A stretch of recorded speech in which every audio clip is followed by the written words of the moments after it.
Imagine करें कि आप पूरे 72 दिनों तक प्लेन क्रैश में एक ऐसी जगह में फंस जाएं जहां चारों तरफ बर्फ ही बर्फ हो, न कोई इंसान, न कोई मदद और न खाने पीने को कुछ हो। बस चारों तरफ आपको अपनी मौत का साया नजर आए, लेकिन तभी आपके साथ कुछ ऐसा हो जाए जिसकी आपने बिल्कुल उम्मीद नहीं की हो। कहानी की शुरुआत होती है 13 अक्टूबर 1972 में, जब एक रग्बी टीम अपना फाइनल मैच खेलने अमेरिका से चिले जा रही थी। ये एक नॉर्मल फ्लाइट थी और जहाज के अंदर बैठे सभी प्लेयर्स बहुत खुश थे, क्योंकि उनमें से कई लोग पहली बार प्लेन में ट्रैवल कर रहे थे और ये सभी पहली बार अपनी कंट्री से बाहर किसी दूसरी कंट्री जा रहे थे। कुछ प्लेयर्स के साथ उनके फैमिली मेंबर्स भी थे जो अपने बच्चों को गेम में सपोर्ट करने के लिए उनके साथ जा रहे थे। प्लेन के टेक ऑफ करने के बाद जब वह एंडीज माउंटेन से होकर चिले की तरफ बढ़ने लगा, उस वक्त तक सब कुछ नॉर्मल चल रहा था। अंदर बैठे सभी प्लेयर्स बहुत खुश थे और विंडो सीट से बर्फीले पहाड़ों का नजारा देख रहे थे, लेकिन उन्हें पता नहीं था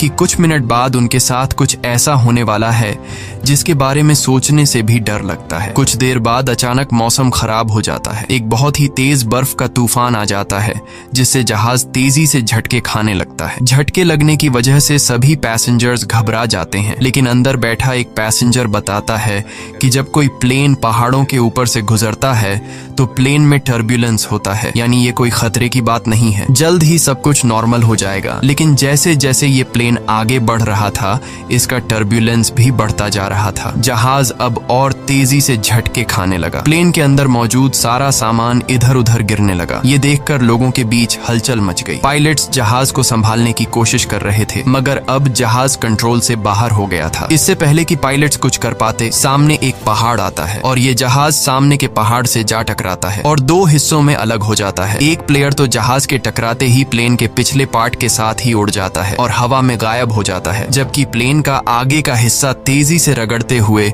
बर्फ की एक बड़ी सी चट्टान से जा टकराता है। ये टकराव इतना तेज था कि प्लेन की सभी सीट्स एक दूसरे के साथ चिपक जाती हैं, जिसमें कई लोग कुचल कर मारे गए। अब जो लोग इस एक्सीडेंट से बच गए थे, उन्होंने खुद को संभाला और कैबिन में मौजूद बाकी लोगों की मदद करने लगे। कुछ प्लेयर्स जल्दी से पायलट्स के पास पहुंचे और उन्हें बाहर निकालने की कोशिश की, लेकिन इस दौरान ये दोनों पायलट्स भी मारे गए थे। ये एक बहुत ही दर्दनाक माहौल था। हर तरफ खून ही खून फैला हुआ था। चारों तरफ लाशें बिखरी हुई थीं। इस प्लेन में टोटल 45 लोग ट्रैवल कर रहे थे, मगर इस क्रैश के बाद 18 लोगों की जान चली गई और सिर्फ 27 लोग जिंदा बचे। अब चूंकि इस जहाज ने शाम को टेक ऑफ किया था, इसलिए थोड़ी देर में ही रात हो गई। बाहर का टेम्परेचर तेजी से गिरने लगा। ठंड इतनी ज्यादा हो चुकी थी कि वो लोग बर्दाश्त नहीं कर पा रहे थे। अब ठंड से बचने के लिए ये लोग वहां पर मौजूद सामान और डेड बॉडीज का इस्तेमाल करके प्लेन के सभी होल्स को बंद कर देते हैं ताकि बाहर की ठंडी हवा अंदर ना आ सके,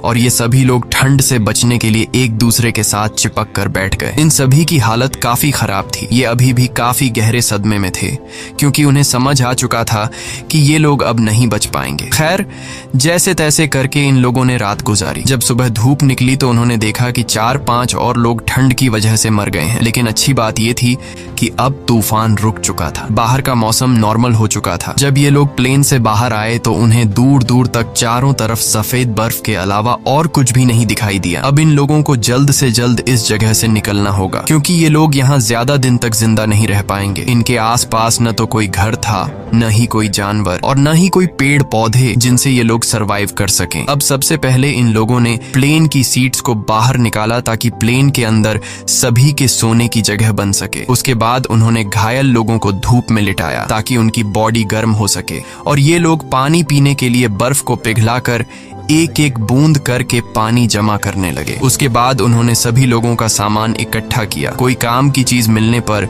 उसे एक अलग सूटकेस में रखते गए। अब जो लोग इस एक्सीडेंट में मारे गए थे, उनकी बॉडीज को कुछ लोग प्लेन से दूर लाते हैं और उन्हें बर्फ से ढक देते हैं ताकि उन्हें सड़ने से बचाया जा सके। और जब यहाँ मदद पहुंचे तो ये लोग उन डेड बॉडीज को अपने साथ ले जा सकें। जब चीजें थोड़ी सुलझ गईं, तो इन लोगों ने सुकून की सांस ली। इन सभी को बहुत ज्यादा भूख लगी हुई थी। अब बचे हुए खाने में से एक एक टुकड़ा सब में बांटा गया। वैसे तो खाने का ये एक टुकड़ा बहुत ही कम था, पर जिंदा रहने के लिए इतना काफी था।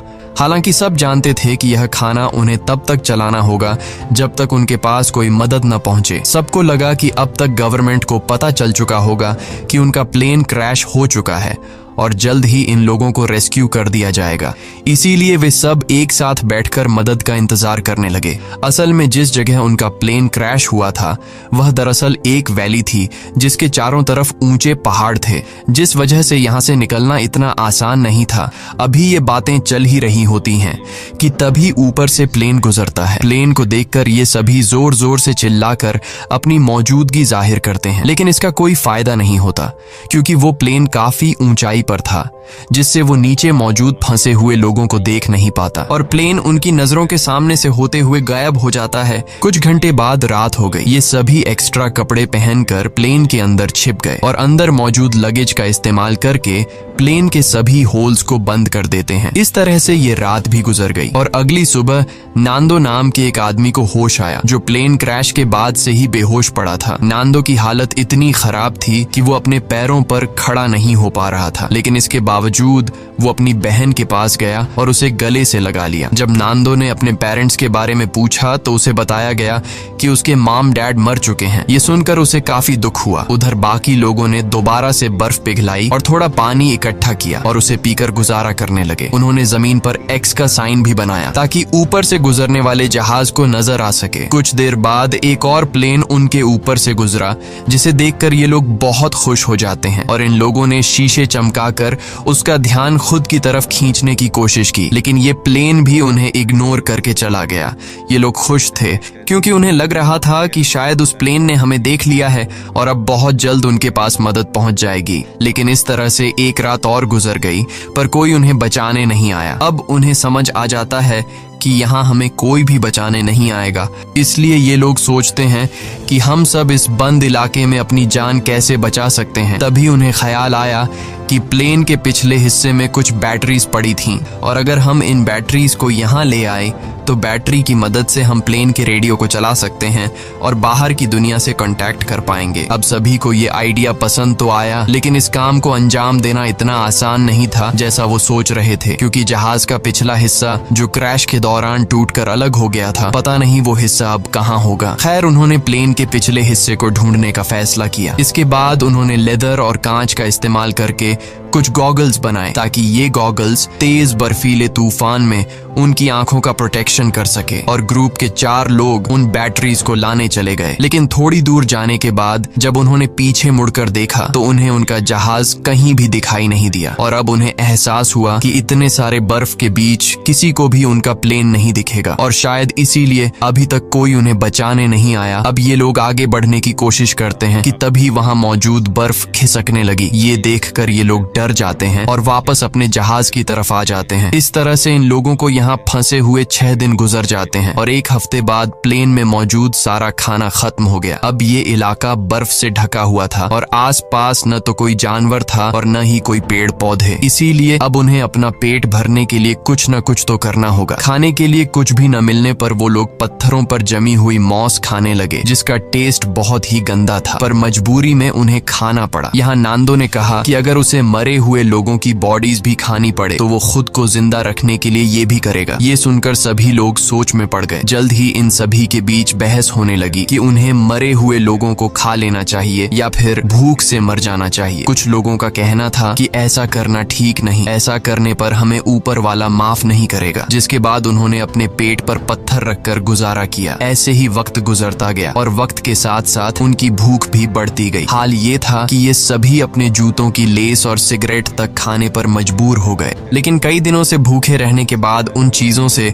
उनकी भूख कहाँ मिटने वाली थी। ऐसे ही कुछ दिन और गुजर गए और भूख के चलते नंदो की बीमार बहन मर गई। नांदो ने अपने माता पिता के साथ साथ अपनी बहन को भी खो दिया। इस तरह से वक्त गुजरता गया और इन लोगों ने जैसे तैसे करके खुद को 9 दिनों तक जिंदा रखा, लेकिन अब तक उनकी भूख इतनी बढ़ चुकी थी कि उनके दिमाग ने भी काम करना बंद कर दिया था और अब उनकी मौत उनसे सिर्फ 1 कदम दूर थी। अब उनके पास कोई और दूसरा चारा नहीं था, इसीलिए उन्होंने उन डेड बॉडीज को खाने का फैसला किया। सबसे पहले 4 लोग प्लेन से बाहर गए और लाशों को काटकर खाने लगे। उन्हें खाते देख कुछ और लोगों ने भी अपना मन बदल दिया और वे भी उनके पास गए अपने अपना पेट भरने के लिए। लेकिन 5 लोग ऐसे थे जिन्हें अपनी मौत तक मंजूर थी, पर किसी दूसरे इंसान को खाना ठीक नहीं समझा। अगले दिन से ये लोग लाशों को दूर ले जाकर काटने लगे ताकि इन 5 लोगों को कोई तकलीफ न हो। यहाँ पर नुमा नाम के एक लड़के को बर्फ में दबा एक सूटकेस मिला। सूटकेस को खोलने पर उन्हें अंदर एक रेडियो मिला। रेडियो को ऑन करने के बाद उन्हें पता चलता है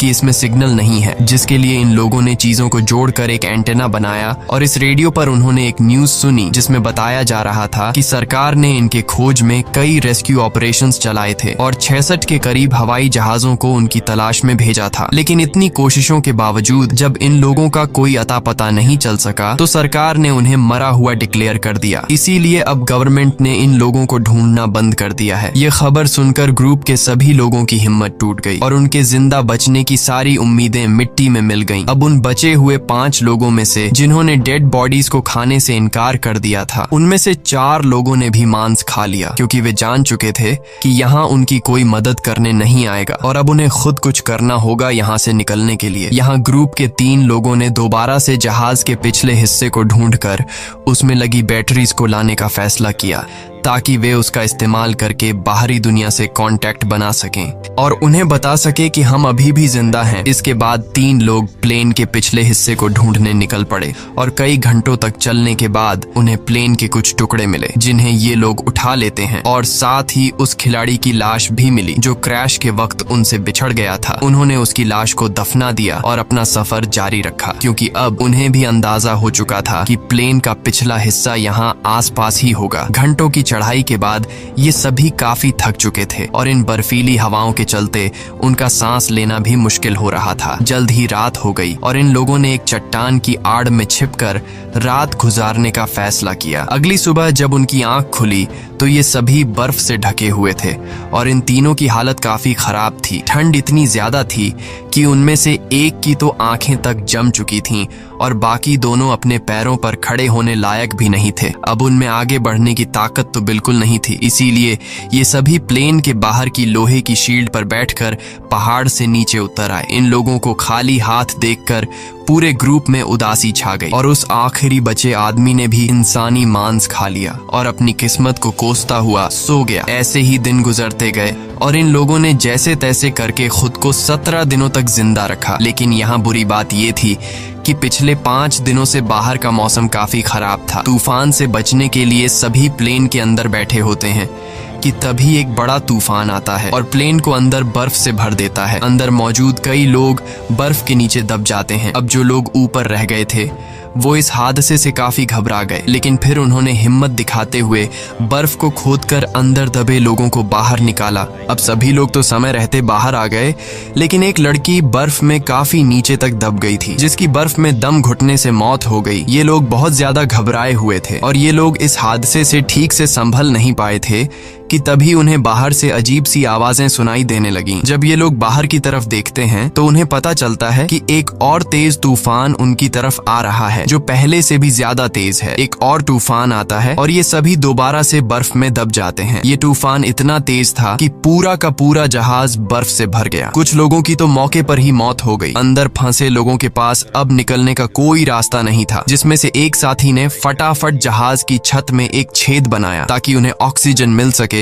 और दम घुटने से बच सकें। ये लोग हाथ जोड़कर सिर्फ यही विश कर रहे थे कि अब उनके ऊपर और बर्फ न गिरे, वरना ये सभी हमेशा के लिए यहीं दबकर रह जाएंगे। कुछ घंटों बाद उन्होंने खुद को संभाला और कुल 8 डेड बॉडीज को इकट्ठा करके उन्हें कोने में रख दिया। अब इस तरह से उन्हें यहाँ फंसे हुए 18 दिन गुजर चुके थे और उनका भूख से बुरा हाल हो गया था। अब जिंदा रहने का सिर्फ एक ही रास्ता था कि वे अंदर मौजूद डेड बॉडीज का मांस खा लें। लेकिन ऐसा करना इन सभी के लिए बहुत मुश्किल था, क्योंकि ये सभी डेड बॉडीज उनके अपने लोगों की थीं। अब ये सब देखकर नुमा नाम के उस लड़के ने खुद पर से कंट्रोल खो दिया। वो गुस्से में आया और प्लेन की खिड़की तोड़ने लगा। इस दौरान कांच का एक टुकड़ा उसके पैर में घुस गया, लेकिन इसके बाद भी वो रुका नहीं और बर्फ में छेद करता गया। पूरे 2 दिनों की मेहनत के बाद ये सब ऊपर की तरफ छेद करने में कामयाब हुए, जिसके बाद वे सभी बाहर निकल आए। बाहर आकर ये सभी इतने खुश थे जैसे ये सभी मौत की कैद से आजाद हो गए हों। उन्होंने जिंदा बचने की खुशी मनाई और फिर बर्फ खोदकर प्लेन को बाहर निकालने लगे। लगे। इस दौरान नूमा नोटिस करता है कि उसके पैर में जो चोट लगी थी उसमें अब कोई दर्द नहीं है, क्योंकि बर्फ ने उसके जख्म को सुन्न कर दिया था। हालांकि वो इस पर ज्यादा ध्यान नहीं देता और बर्फ खोदना जारी रखता है। अब आसमान में सूरज निकला हुआ था,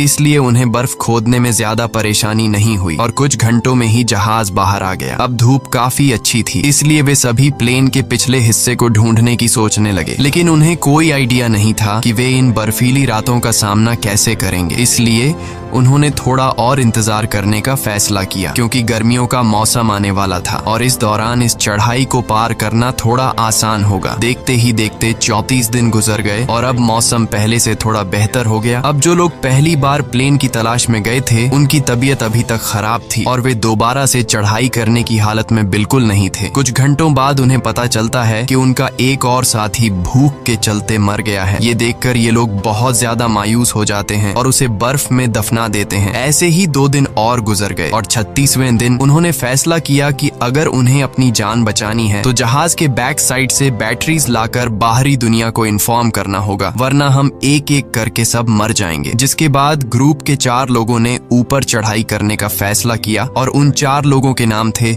रोबर्टो, टिंटिन, नूमा और नांदो। इन लोगों ने ठंड से बचने के लिए ढेर सारे कपड़े पहने और प्लेन की तलाश में निकल पड़े, लेकिन कई घंटों तक चलने के बाद भी उन्हें उनका प्लेन कहीं दिखाई नहीं दिया। तभी नूमा की तबीयत बिगड़ने लगी और वो चक्कर खाकर गिर जाता है। यहाँ बाकी लोगों ने देखा कि उसके पैर की चोट में इन्फेक्शन फैल चुका है, इसीलिए वे सब तय करते हैं कि वापस नूमा को नीचे ले जाएंगे, लेकिन नूमा ने ऐसा करने से मना कर दिया। उसने अकेले ही नीचे जाने का फैसला किया और बाकी लोगों से आगे बढ़ने को कहा। अब नूमा प्लेन के पास तो लौट आया, लेकिन उसकी हालत इतनी खराब थी कि वहां पहुंचते ही वो बेहोश हो गया। थोड़ी देर बाद जब उसे होश आया तो उसने देखा कि उसके साथी प्लेन से बर्फ हटाने की कोशिश कर रहे थे। वो भी उनकी मदद करना चाहता था, लेकिन कमजोरी के मारे वो हिल तक नहीं पा रहा था। दूसरी तरफ वे 3 साथी कई घंटों का सफर तय करने के बाद उस जगह पहुंच जाते हैं जहां प्लेन का पिछला हिस्सा था, जो चट्टान से टकराने के बाद टूट गया था। इसे देखकर ये तीनों बहुत खुश हो जाते हैं और प्लेन के पिछले हिस्से के पास जाते हैं। जब ये तीनों जहाज की जांच करने लगे तो उन्हें बैटरीज के अलावा और भी बहुत कुछ मिला, जैसे कि ढेर सारे कपड़े, रम की बॉटल्स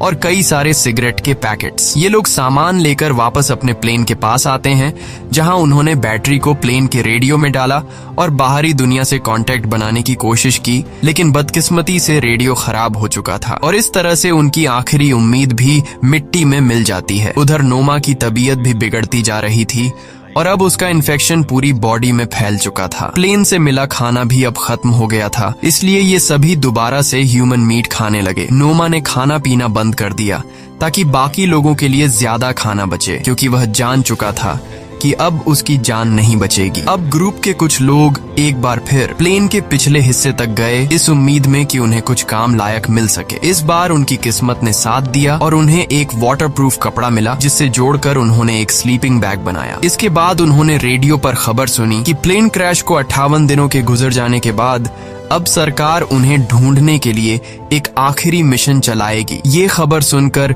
सभी में दोबारा से जान आ गई और जिंदा बचे रहने की एक छोटी सी उम्मीद मिली। यहाँ कुछ लोगों ने कहा कि हमें यहीं रुककर उनका इंतजार करना चाहिए, जबकि बाकी लोगों ने कहा कि अगर हम यहीं रहेंगे तो कोई भी हमें देख नहीं पाएगा, इसलिए हम में से कुछ लोगों को पैदल चलकर मदद बुलानी चाहिए। रात को नोमा की तबीयत बहुत ज्यादा बिगड़ने लगी। वह अपनी जिंदगी की आखिरी सांसें ले रहा था। मरने से पहले उसने सभी से कहा कि जब मैं मर जाऊं तो तुम सब मुझे अपना खाना बना लेना। ये शब्द कहकर नोमा की मौत हो गई। नोमा के इन आखिरी शब्दों से सबको हिम्मत मिलती है और उन्हें नोमा के पास से एक लेटर मिला। उस लेटर में नोमा ने लिखा था कि वह बहुत खुश है कि वह अपने दोस्तों के बीच मरा, क्योंकि उसे इससे अच्छी मौत नहीं मिल सकती। अब नोमा का लेटर पढ़कर सभी के अंदर एक अलग सा जोश आ गया और ग्रुप के 3 लोग दोबारा से मदद की तलाश में निकल पड़े। इन तीनों ने एक स्लीपिंग बैग और ढेर सारा खाना लेकर अपना सफर शुरू किया। इस बार इन तीनों ने ठान लिया था कि वे हर हाल में इन पहाड़ों को पार करेंगे और चिले तक पहुंचकर सबके लिए मदद बुलाएंगे। ये तीनों बिना रुके चढ़ाई करते रहे और जब रात हुई तो वे उस स्लीपिंग बैग के अंदर सो गए। अगली सुबह उन्होंने फिर से अपनी चढ़ाई शुरू कर दी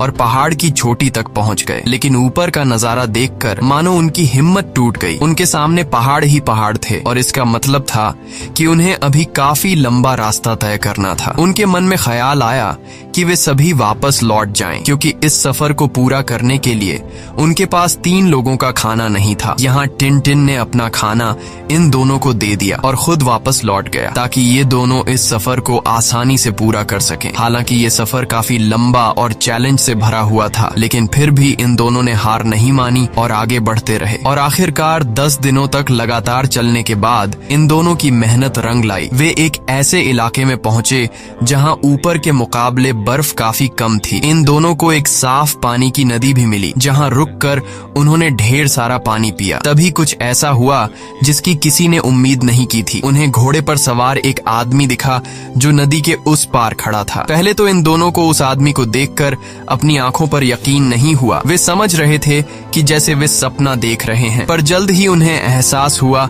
कि यह भ्रम नहीं बल्कि सच में एक इंसान है। उस आदमी को देखकर उनकी खुशी का ठिकाना नहीं रहा। उन्होंने जोर जोर से चिल्लाकर उस आदमी से मदद मांगी, लेकिन वह आदमी उनकी बात नहीं समझ पाया क्योंकि वह उनसे काफी दूर था और बहते पानी के शोर में कुछ सुन नहीं पा रहा था। इसलिए उसने एक पेपर और पेंसिल नदी के उस पार फेंकी ताकि ये दोनों लिखकर कुछ बता सकें। और इन दोनों ने उस कागज पर अपनी सारी कहानी लिख दी। कागज पर लिखी सारी कहानी पढ़ने के बाद ये आदमी उस कागज को लेकर सरकारी ऑफिसर के पास पहुंचा, जहां ऑफिसर को भी पता चला कि 2 महीने पहले जिस प्लेन क्रैश में हम लोगों को मरा हुआ समझ रहे थे, उनमें से कुछ लोग अभी भी जिंदा हैं। और खबर मिलते ही सरकार ने इन सभी लोगों को बचाने का मिशन चालू कर दिया। ये आदमी रोबर्टो और नांदो को अपने घर ले आया, जहां उन्होंने पेट भरकर खाना खाया। अब ये खबर पूरे शहर में आग की तरह फैल गई और बहुत जल्द वहां रिपोर्टर्स का मेला लग गया और बर्फीले पहाड़ों के बीच फंसे लोगों ने भी ये खबर रेडियो पर सुन ली, जिससे सभी खुशी के मारे उछलने लगे। इसके बाद उन्होंने अपने हाथ मुंह धोए और अपना अपना सामान पैक कर लिया। जल्द ही रेस्क्यू टीम रोबर्टो और नांदो को लेकर उस लोकेशन पर पहुंची और प्लेन क्रैश के 72 दिनों बाद आखिरकार उन लोगों को बचा लिया गया। इसके बाद इन सभी लोगों को शहर लाया गया, जहां ये लोग अपने परिवार वालों से मिले और शहर के सभी लोगों ने इनका हीरोज की तरह स्वागत किया। अब इन सभी लोगों को हॉस्पिटल में एडमिट किया गया। यहाँ इन सभी ने एक दूसरे को नहलाने में मदद की और फिर इन लोगों को अलग अलग बिस्तर दिए गए। लेकिन उस रात भी ये सभी एक दूसरे के साथ सोए, क्योंकि इस हादसे के बाद ये सभी काफी गहरे सदमे में थे। कहानी के एंड में हमने जाना कि इस प्लेन में कुल 45 लोग ट्रैवल कर रहे थे, जिनमें से सिर्फ 16 लोगों की जान बच पाई। इसी के साथ सच्ची कहानी पर बनाई गई ये फिल्म खत्म हो जाती है। अगर आपको स्टोरी अच्छी लगी हो तो हमारे चैनल को सब्सक्राइब और वीडियो को लाइक जरूर कीजिएगा।